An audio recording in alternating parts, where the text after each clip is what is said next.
oubli, en jardinier de l'âme pressée, il crée des fleurs qui vivent la nuit. Le jardinier de l'âme, sur ces terres il déverse, il inverse ce que le destin infâme lui refuse sans cesse. Il ouvre une voie en lui, au tréfonds de son âme.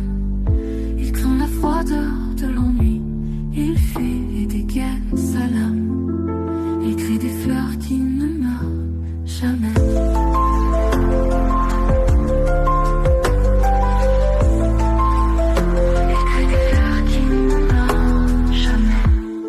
Du haut de son palais, il en assure la régence. Il est de son art le valet, le maître de ses références. Et il peint sur son chevalet les lignes bleues de ses espérances.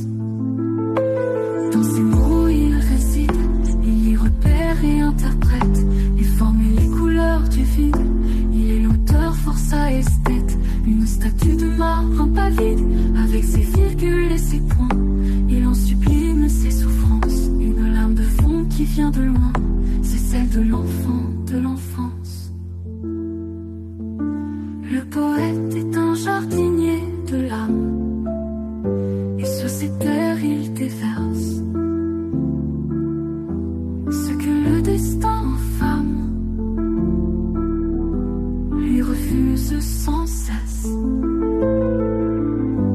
Le poète est